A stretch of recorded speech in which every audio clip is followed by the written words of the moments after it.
कि हमारा जो सपना था वो शुरू से ही मालिक बनने का था। अच्छा।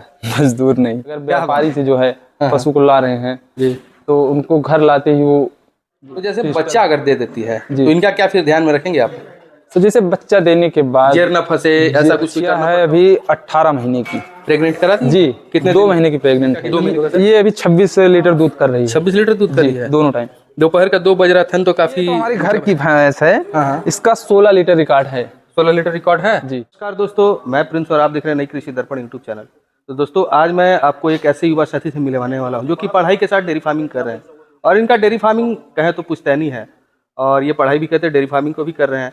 तो आज इनके अनुभव को हम जानेंगे, कितने साल पहले ये डेयरी फार्मिंग से जुड़े और कैसे इनका डेयरी फार्मिंग अब चल रहा है। देख सकते हैं यहाँ पे शेड काफ़ी ज़बरदस्त है और शेड के साथ साथ गायों की संख्या को भी आप देखेंगे पीछे में तो काफ़ी ज़बरदस्त है। तो हर एक चीज़ हम छोटे से इस वीडियो में कवर कर रखे हैं। तो मैं चाहूँगा कि वीडियो कंप्लीट देखिए, जानकारी अच्छी लगे तो चैनल को सब्सक्राइब कर ले, साथ में बेल आइकन का बटन को प्रेस करके जब भी इस तरह का वीडियो में तो आपको मिलता रहे। तो चलिए इनसे बात करेंगे और जानकारी लेने का प्रयास करेंगे। ये उत्तर प्रदेश अयोध्या जिले में है फार्म, जो कि दीपक डेयरी फार्म के नाम से। तो चलिए हम इनसे पूरी की पूरी जानकारी लेने का प्रयास। नमस्कार सर, सबसे पहले तो आपका हमारे चैनल पर स्वागत है। आप अपने बारे में बता दीजिएगा सर। हमारा नाम दीपक यादव जी। ग्राम टक्सरा, अच्छा। सागन, हाँ। जिला अयोध्या। अच्छा। तो ये आपकी डेयरी फार्मिंग कब से हो रही है सर? हमारे यहाँ तो सर बहुत पहले से हो रही है, लेकिन हमें आए हुए भी जो है 2 वर्ष के लगभग हुआ है। 2 साल। बाकी जो है हमारे यहाँ। तो आप पढ़ाई कितने तक किए हुए हैं? पढ़ाई सर हम 10+2। 10+2। उसके बाद ITI सेकेंड ईयर चल रहा है हमारा। अच्छा अच्छा। लेकिन तो ITI भी कर रहे हैं? जी, लेकिन पढ़ाई में बहुत ज़्यादा इंटरेस्ट नहीं है। क्या कारण है इसके पीछे, क्या कारण है? कारण ये है कि हमारा जो सपना था वो शुरू से ही मालिक बनने का था। अच्छा। मजदूर नहीं। क्या बात है, क्या बात है। मतलब शुरू से ही आपको खुद का मालिक बनने का सपना था? जी। किसी और के अंडर में खटने का नहीं? नहीं। तो ये डेयरी फार्मिंग आपका कब से चल रहा है? सर बता तो रहे हैं कि हमारा जो है पुश्तैनी था, लेकिन हमें आए हुए इसमें 2 वर्ष के लगभग हुआ है। अच्छा अच्छा जी। तो 2 वर्ष आप आज आपका हो चुका है इस लाइन में आए हुए। तो इसमें आपने क्या अनुभव किया कि ये डेयरी फार्मिंग किस तरह का बिजनेस है, कैसा बिजनेस है? बिजनेस तो सर बहुत अच्छा है, लेकिन इसमें जो है आपको खुद जो है हाँ समय देना पड़ेगा और खुद मेहनत करना पड़ेगा शुरुआती दौर में। अगर आप शुरुआती दौर में सोचें कि हम लेबर के भरोसे जो है इसको सफल कर सकते हैं तो ऐसा नहीं हो सकता। अच्छा। जी। अगर आप लेबर के भरोसे रहेंगे तो फिर इसमें आपको जो है फेल होने का चांस जो है बहुत ज़्यादा है। बहुत ज़्यादा है। जी। तो आपके घर में आपके कौन इसमें डेयरी फार्म में लगा रहता है? लगभग हमारे भाई हैं, हाँ। पिताजी हैं जी। लेकिन अधिकतर समय हम ही देते हैं। कितनी पशुओं की संख्या है इस फार्म में? अभी तो छोटे बड़े पशुओं को आप मिला लेंगे तो 25 के लगभग। 25 के आसपास में। जी। अच्छा। तो ये शेड का निर्माण क्या शुरुआत में ही हुआ था या ये कब हुआ है? नहीं नहीं, अभी शेड का निर्माण हुए तो अभी इसको 1 वर्ष भी पूरा नहीं हुआ। 1 वर्ष भी नहीं हुआ? जी नहीं। अच्छा। तो शेड का हाइट कितना होगा सर? हाइट इसकी है 24 फुट। 24 फुट की है। जी। आगे चलेंगे थोड़ा सा इसके बारे में। बीच से 24 फुट बता रहे हैं या किनारे से? नहीं नहीं, बीच से। बीच से। जी। और साइड से कितना इसका हाइट है सर? साइड से है इसका 22.5। अच्छा, 22.5 फीट। जी। अच्छा। और ये जो आप बीच में आपका एरिया दिख रहा है ये वाला, तो इसका कितना चौड़ाई है? इसका सर है 7.5। 7.5। जी। अच्छा। और ये एक साइड, एक तरफ का कितना हाइट? इसका इस साइड में है 11, उस साइड में है 10.5। अच्छा, 10.5 और ये इधर में 11.5। जी। तो ये आपका सेट कितने पशुओं के लिए है? इसमें अगर हम टोटल बात करेंगे तो आप कर सकते हैं 45 से 50। सबसे पहले मुद्दा आता है कि आपके जैसे युवा साथी आपको इस वीडियो को देखेंगे तो बहुत सारे लोगों के मन में सवाल होगा कि हम भी डेयरी फार्मिंग करें। तो हमारे युवा साथियों के लिए कैसे डेयरी फार्मिंग की शुरुआत करनी चाहिए, इसके बारे में बताएं। जैसे शुरुआत सर किसी भी चीज की करें, छोटी शुरुआत करें। अच्छा जी। ठीक, छोटी स्टार्ट करें, फिर उसका कैसे आगे बढ़े इसके बारे में बताएं। धीरे धीरे जैसे जैसे आप आगे बढ़ते जैसे जैसे आपको जानकारी होती जाएगी आप खुद सोचेंगे कि हम इस जो है अपने लेवल को और आगे लेकर जाएं। अच्छा। धीरे धीरे जो है इसका विस्तार करते जाएं। तो सबसे बड़ा मुद्दा पता है आपको क्या होता है कि गाय खरीदना? सबसे बड़ा मुद्दा ये होता है कि आपको नस्ल के बारे में जानकारी होनी चाहिए और व्यापारियों से सावधान रहना। अच्छा। आजकल तो मार्केट में सबसे ज्यादा दिक्कत क्या है कि आप अगर व्यापारी से जो है पशु को ला रहे हैं जी, तो उनको घर लाते ही वो डिस्टर्ब हो जाती हैं। अच्छा। डिस्टर्ब क्यों हो जाती हैं? थनों में उनके जो है दूधों की रुकावट कर दी जाती है बड़ा करने के लिए। तो इन सब चीज़ों की जो है विशेष जानकारी होनी चाहिए और विशेष ध्यान रखना चाहिए। तो क्या आपको इस चीज़ का अनुभव है? जी, हम 2 गायों में जो है फंस चुके हैं। फंस चुके थे? क्या उसमें क्या समस्या थी गाय में? समस्या ये है कि जैसे हम वहाँ से गाय लिए थे, 2 या 3 दिन हुआ था उसको बच्चा की, उसने बताया। जी। तो जब उसको लेके आए तो बाद में हमको पता चला कि इसका जेर जो है साफ नहीं हुआ है। जेर मतलब आंवर। अच्छा। आंवर जो है ये गिराई नहीं है, पस जो है फंसा हुआ है। जी जी। तो ऐसे ऐसे करते हुए डिस्टर्ब हो गई गाय। 1 लीटर दूध करने लगी। 75,000 की गाय थी। जी। 1 लीटर दूध एक टाइम 1 लीटर पे आ गई? जी। कितने लीटर बताया क्या था? वो बताया था प्रोडक्शन इसका 24 से 25 लीटर। अच्छा। 1 लीटर दूध कर 1 लीटर पे आ गई। फिर होते करते इलाज होते होते हुए सही हुआ, लेकिन वो है जो मिल्किंग पे जा नहीं पाई। मिल्किंग पे नहीं जा पाई। नहीं जा पाई। तो दूसरी गाय में फिर क्या समस्या हुआ? दूसरी गाय में ये समस्या हो गई। यही सब होता है कि जैसे बताते कुछ और है और होता कुछ और है उसके अंदर। तो इस चीज से बचने के लिए हम क्या कर सकते हैं? आप क्या करते हैं, हमारे युवा साथियों को बताइए, और क्या कर सकते हैं आगे, इसके बारे में थोड़ा सा जरूर बताएं। बचने के लिए जैसे अगर हो सके तो आप जो है पशुओं को किसान से खरीदने की ज्यादा कोशिश करें। लेकिन क्या है कि जैसे किसान के पास आप उतनी बेहतरीन जो है पशु खरीद नहीं सकते। आपको मजबूरी में जो व्यापारी के पास जाना पड़ता है। अच्छा अच्छा। तो व्यापारी के पास जाते हैं तो फंस जाते हैं। तो यही सब बातें हैं जो है कि आपको विशेष ध्यान रखना है। तो आपके फार्म में कितने से कितने लीटर वाली पशु है सर? हमारे पास तो 30 लीटर तक है। 30 लीटर तक है जी। अच्छा। तो जैसे हम एक सामने देख पा रहे हैं, क्या ये गाय है, बछिया है, क्या है? ये वाली? हाँ। ये है सेकंड लैक्टेशन की। इनका कितना दूध होगा सर? इसका पिछले बार था 18-20 किलो लगभग। अभी प्रेग्नेंट है, क्या है ये? प्रेग्नेंट है ये। प्रेग्नेंट है। 2 महीने बाद बच्चा करेगी ये। अच्छा जी। तो 2 साल आपको हो गया। आपके जैसे युवा डेयरी फार्मिंग के लाइन में आते हैं तो वो ब्रीडिंग की बात सोचते हैं। जी। तो क्या आपने ब्रीडिंग के बारे में सोचा या नहीं सोचा? सोचा है सर। फार्म जो है ब्रीडिंग पर ही सक्सेस है जी बिल्कुल आज के समय में। हाँ। अगर आप सोचे कि जो है हम दूध से पैसा कमा ले, इन्वेस्ट कर लें, तो ऐसा नहीं हो सकता है। ब्रीडिंग पे आप काम करेंगे तो फिर ब्रीडिंग पे ही फार्म सक्सेस है सर। जैसे इन गायों में कौन सा सीमर आपने इस्तेमाल किया? जैसे हम तो अब काम करेंगे ब्रीडिंग पे तो टोटल HF पे। अच्छा जी जी जी। तो ये 2 महीने की प्रेग्नेंट है? जी। अच्छा। उसके बगल सॉरी 2 महीने के बाद बच्चा देगी या 2 महीने प्रेग्नेंट? 2 महीने बाद बच्चा करेगी। 2 महीने के बाद बच्चा देगी जी। तो अभी इनका 2 महीना बचा हुआ है, तो इनको क्या ध्यान देते होंगे इनमें? अभी तो सर इनकी ड्राई फीड चल रही है। अच्छा, ड्राई फीड। जी। कितना मात्रा में? अभी हम इनको दे रहे हैं एक टाइम में 2 किलो। 2 किलो देते हैं जी। हरा चारा देते हैं? हरा चारा दे रहे हैं 15 किलो लगभग।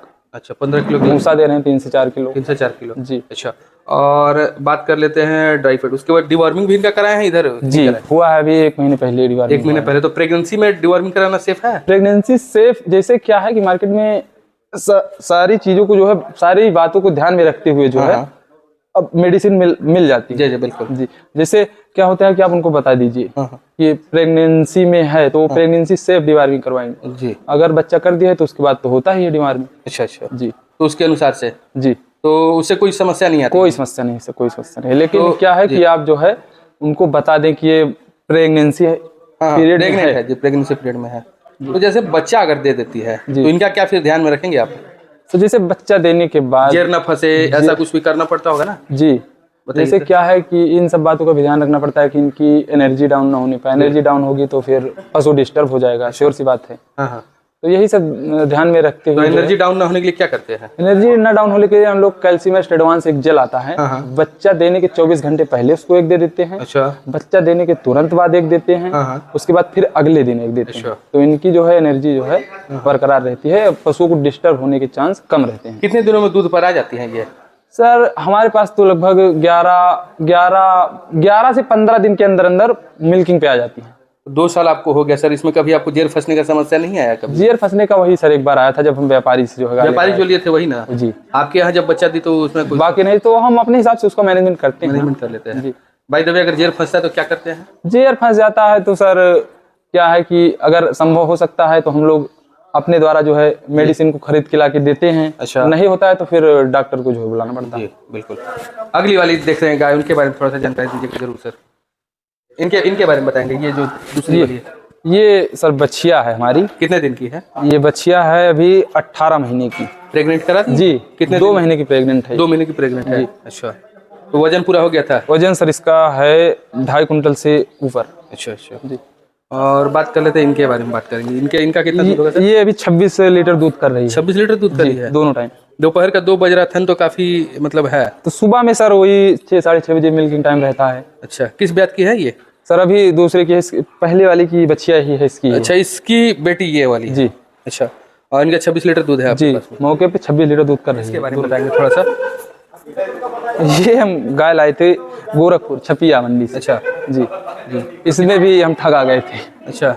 जी। क्या इनमें क्या समस्या दिखा था? इसमें सर जब हम लाए थे तो FMD पीरियड चल रहा था हमारे यहाँ बहुत तेजी से। FMD पीरियड तो लेके आए थे तो ये खुद तो डिस्टर्ब हुई थी, पूरे फार्म को डिस्टर्ब अच्छा, इनके अंदर पहले से FMD था? जैसे क्या है कि वो फैलने वाली बीमारी है। हाँ बिल्कुल। तो लेके आए थे इसको, तो इसके अंदर तो पहले से था लेकिन पूरे फार्म को डिस्टर्ब कर दी। अच्छा। उसी पीरियड में हमारे 3-4 बच्चे जो है, बच्चे बछड़िया जो है डिस्टर्ब हो गई, और डिस्टर्ब होने के साथ साथ क्या हुआ कि उनको होना पड़ा हमें। कितना दूध है इनका? इनका तो अभी दूध है 16 लीटर। 16 लीटर जी। तो हम आपके पास देख पा रहे गाय भी रखे हुए हैं, भैंस भी रखे, इसके पीछे क्या आपका सोच है? सर क्या है, भैंस में उतनी बेनिफिट नहीं है जितना गाय में है। अच्छा। भैंस आप जैसे अगर आप 80,000 की गाय लाते हैं तो 15 लीटर दूध करेगी, कंपलसरी करेगी, उससे ज्यादा ही करेगी। बिल्कुल बिल्कुल। अगर आप 80,000 की भैंस लेके आएंगे तो उतना दूध कभी नहीं कर पाएगी। जी बिल्कुल जी। तो यही सब है। और क्या है कि भैंस में थोड़ा देख रेख कम करना पड़ता है, अच्छा। और गाय में बहुत रोग प्रतिरोधक क्षमता ज्यादा होता है। जी भैंस। जैसे तो ये भैंस इनका कितना दूध है? ये तो हमारी घर की भैंस है, इसका 16 लीटर रिकॉर्ड है। 16 लीटर रिकॉर्ड है जी। अच्छा। अभी किस ब्यात की है ये? अभी ये दूसरे ब्यात की है। दूसरे की है जी। अच्छा। और एक गाय उधर भी खड़ी देख पा रहे हैं, उसके बारे में भी थोड़ा सा बता दीजिएगा। वो तो सर ये 4 महीने की प्रेग्नेंट है। हाँ। और अभी प्रेजेंट में 12 किलो दूध कर रही है दोनों टाइम। 12 लीटर दूध दे रही है जी। 4 महीने की प्रेग्नेंट। 4 महीने की प्रेग्नेंट है। 2 महीने बाद इसको हम ड्राई पे ले आएंगे। जी बिल्कुल। तो ड्राई पे ले आने के लिए क्या करते हैं? ड्राई पे से धीरे धीरे जैसे इनका फीड कम कर देते हैं। जब फीड कम कर देंगे प्रोडक्शन कम हो जाएगा। अच्छा। प्रोडक्शन कम हो जाता है तो इनकी दिक्कत नहीं होती, फिर धीरे धीरे ड्राई फीड पे ले आएंगे। जब ड्राई फीड देने लगेंगे तो प्रोडक्शन अपने आप एकदम वीक हो जाएगा। वीक हो जाएगा तो थन का जो है साइज कम हो जाएगा, तो फिर प्रॉब्लम नहीं होगा पशुओं को। तो अब बात करते हैं कि आपके पास मिल्किंग वाली कितनी गाय हैं अभी? मिल्किंग में हमारे पास अभी हैं 8 गाय। 8 गाय है जी। और कितना दूध निकाल रहे हैं? प्रोडक्शन हो रहा है 130 दोनों टाइम। 130 के आसपास जी। दोनों टाइम मिलाकर के? जी, बच्चों को छोड़ के। ये दूध कहाँ बेचते हैं? दूध हम मदर समर्थक पे दे रहे हैं। अच्छा। तो क्या रेट मिल जाता है? रेट सर मिल जाता है 43-44, 43-44, कभी कभी 42। तो 43-44 करके लेकर के क्या आपको मुनाफा मिल पाता है आप सभी को? मिल पाता है। क्या है कि जैसे अगर हम लोग पास टाइम कम है, जैसे अभी यही दूध हम लोग डायरेक्ट जो है ग्राहकों को सेल करेंगे तो फिर और अच्छा बेनिफिट होगा। बिल्कुल। लेकिन क्या है कि अगर हम लोग दूध सेल करने के लिए जाते हैं तो उन लोगों को असुविधा हो जाएगी, क्योंकि हमारे पास लेबर की जो है दिक्कत है। अच्छा। लेबर अभी हमारे पास नहीं है। तो ये 143 लीटर जो दूध बता रहे हैं सर, क्या ये हमेशा रहता है या कम ज्यादा होता है? नहीं, कम ज्यादा होता है सर। जैसे अभी बच्चा की होगा तो दूध बढ़ गया हमारा प्रोडक्शन। अब धीरे जब इसको ड्राई पे करेंगे 2-3 गाय को तो और प्रोडक्शन कम हो जाएगा, तो फिर हमको 2 गाय और जो है डालना पड़ेगा। तो पूरे साल एवरेज अगर देखा जाए तो कितना एवरेज मेंटेन करते हैं महीने के? एवरेज सर यही रहता है सर 150 के अंदर अंदर है अभी तक। 150 क्रॉस नहीं किए। हमेशा 150 का एवरेज मेंटेन करके रखते हैं? जी। अच्छा। कम से कम 100 लीटर? जी, 100 के नीचे नहीं। 100 के नीचे नहीं। तो लगभग 4000 का आप दूध प्रतिदिन के हिसाब से आप बेचते हैं? जी, इससे कम नहीं होता, इससे ऊपर ही रहता है। तो अब बात कर लेते हैं, हमारे दर्शकों वीडियो को देख रहे होंगे तो एक बात होगी प्रॉफिट की। क्या प्रॉफिट हो जाती होगी अगर प्रॉफिट सर इसमें क्या है कि 50% खा लेते हैं। मतलब 50% की हर हाल में किसी भी परिस्थिति में बचत हो जाती है। कि कुछ तरीके का आपने साइकिल मेंटेन करके रखा है। जी। 100 लीटर दूध हमेशा पूरे महीने में होता है, एक दिन का होता है, और पूरा ऐसी करके आप मेंटेन करके रखते हैं, तब जाके 50% का प्रॉफिट ले पाते हैं सर। 50% से नीचे ही होता है, लेकिन क्या है कि 50% ये खा लेंगे। कभी कभी ऐसा होता है, सम विषम परिस्थितियां आती रहती हैं। बिल्कुल बिल्कुल। तो क्या होता है कि कभी कभी 60% खा लेते हैं। कभी कभी ऐसा हो जाता है कि जैसे हमारे पास 12 गाय हैं तो उसमें से 8 गाय ड्राई पे हैं, 4 ही मिल्किंग पे हैं, तो ये 70% 80% खा लेंगे। बिल्कुल। वो तो परिस्थिति, इसलिए मैंने आपसे बोला ना, एक और एवरेज देखें तो 40% आपका पूरे साल का जो है। हाँ, 40 आप ले लेंगे तो हमेशा ये 40% चलता रहेगा। जी, ये हकीकत है, हकीकत है जी। क्योंकि आप युवा है, आपके जैसे युवा सर इस वीडियो को देखेंगे तो उनके मन में एक जरूर सवाल होगा ये चीज, ये क्या प्रॉफिट होगा। तो 40% का एक ऑन एन एवरेज हमेशा जो है बना रहेगा, ये हमेशा बना रहता है जी। तो क्या इनमें गायों को भी खरीद बिक्री आप कर लेते हैं या सिर्फ दूध पर ही काम करते हैं? अभी तो हम अपने ही लिए जो है जानवर ला रहे हैं, लेकिन भविष्य में जो है हम गाय लाएंगे, आयात निर्यात का भी काम करेंगे। अच्छा। फार्म से अपने जो है किसानों को गाय उपलब्ध कराने का भी काम करेंगे। तो डेयरी फार्म के अलावा खेती भी है घर में या सिर्फ डेयरी फार्म? खेती है हमारे पास। खेती भी है जी। तो खेती और डेयरी फार्मिंग दोनों में से बेहतर कौन है? सर क्या है कि जैसे डेयरी फार्मिंग के लिए खेती का होना भी बहुत जरूरी है, क्योंकि अगर हमारे पास खेती नहीं होगी तो हमारा चारा कहाँ से लाएंगे? हरा चारा खरीद के तो ला नहीं सकते, या तो हम साइलेज खिलाएं। अगर साइलेज खिलाते हैं तो मार्केट में आप फीड लेंगे, साइलेज लेंगे, तो आपकी बचत फिर कहाँ जाएगी? बिल्कुल। तो इसीलिए खेती आवश्यक है। जी, डेयरी फार्मिंग के लिए कुछ ना कुछ खेती जो है, हरे चारे के लिए जो है खेती अगर ज्यादा ना हो आपके पास तो 2-3-4 बीघा जो है जमीन आपके पास होना जरूरी है हरे चारे के लिए। जी। बाकी और भी खेती, अनाज वगैरह खेती तो करते होंगे आप लोग? जी, बस सिर्फ अपनी आवश्यकताओं के लिए, अपनी बेचने के लिए नहीं। सर करते हैं ना जी। हाँ, वही बात मैं पूछना चाहता था। अब बात करें तो इनको आप क्या खिलाते हैं और कैसे खिलाते, थोड़ा सा इसके बारे में बताएंगे। फीड में सर, जी। फीड में हम अभी माँ डेयरी फीड खिला रहे हैं। अच्छा जी। बहुत अच्छा रिजल्ट है। अच्छा, और उसके बाद भूसा देते हैं क्या, टूनी देते हैं? भूसा देते हैं सर, उसका हरा चारा रहता है उसके साथ, अच्छा, बरसीन। अच्छा बरसीन रहता है जी। तो हरा चारा कितना मात्रा में देते होंगे? हरा चारा देते हैं हम जैसे 15 से 20 किलो पशु को एक दिन में जी। और मतलब वजन के हिसाब से जैसे अगर 5-6 कुंटल की गाय है तो उसको 8 किलो भूसा हाँ हाँ। और दूध के हिसाब से उसके फीड मैनेजमेंट रहता है। मिनरल मिक्सचर भी देते हैं? मिनरल मिक्सचर 50 ग्राम देते हैं पर डे, सभी को, जो गाय दूध कर रही है, जो नहीं कर रही है, सबको। सबको जी। अच्छा, तो अब बात कर लेते हैं, आप 2 साल से हैं, आपको तो अनुभव हो गया होगा, तो डेयरी में कौन कौन सा रोग आपको ज्यादा परेशान करता है सर? हमको तो जब हम शुरू किए थे तो सबसे ज्यादा हम परेशान हुए थे थनैला से। अच्छा। थनैला से बहुत परेशान हुए थे। और क्या होता था कि थनैला बहुत ज्यादा गंभीर रूप से नहीं होता था, एक थन में जो है दूध आना कम होता था पहले, फिर धीरे धीरे बंद हो जाता था, फिर जब हम लोग उसका इलाज करवाते थे तो फिर सही हो जाता था, लेकिन कुछ दिनों बाद फिर वही प्रॉब्लम जो है रिपीट होती रहती थी कि एक थन में, सिर्फ एक थन में, अच्छा, पूरा थन नहीं डिस्टर्ब होता जी था, जी जी। एक थन में दूध आना कम हो जाता, दूध बंद भी नहीं होता था, ऐसा नहीं है। हमने बातों का ध्यान जो है रखना शुरू किया, पशुओं के रख रखाव को धीरे धीरे करते हुए सब अपने सही हो गया। अच्छा अच्छा जी। तो रिपीट ब्रीडिंग वगैरह की समस्या? रिपीट ब्रीडिंग की समस्या तो आती रहती है, लेकिन आप अगर पशुओं का रख रखाव और जो है इनके फीड मैनेजमेंट पे विशेष ध्यान रखेंगे तो फिर आपको सामना नहीं करना पड़ेगा। जी जी जी। तो अब अंततः ज़्यादा समय न लेते हुए हम आपसे एक और जानकारी लेना चाहेंगे कि हमारे नए युवा साथी आपके जैसे वीडियो को देख रहे हैं, उनके लिए क्या आप संदेश देना चाहेंगे सर? संदेश हम यही देना चाहते हैं कि अगर आप डेयरी फार्मिंग करना चाहते हैं तो जैसे वीडियो को देख के शुरू करने में तो बहुत मजा आता है, बिल्कुल, लेकिन अगर आप अपने अंदर तो खुद मजबूत नहीं है काम करने के प्रति, बिल्कुल, तो फिर आप फेल हो जाएंगे, दिक्कत पड़ेगी और फेल हो जाएंगे। मतलब ओवरऑल कहा जाए तो वीडियो देख करके ना कीजिए, आप कहीं ना कहीं जा करके सीख लीजिए, उसके बाद डेयरी फार्मिंग कीजिए। सीख लीजिए या तो देख लीजिए इसकी मेहनत कितनी। देखने से भी नहीं होगा सर, हम तो मैं तो रोज वीडियो बनाता हूँ, मैं तो देखता हूँ, मेरे से लगता है, मेरे को नहीं लगता कि मेरे से हो पाएगा।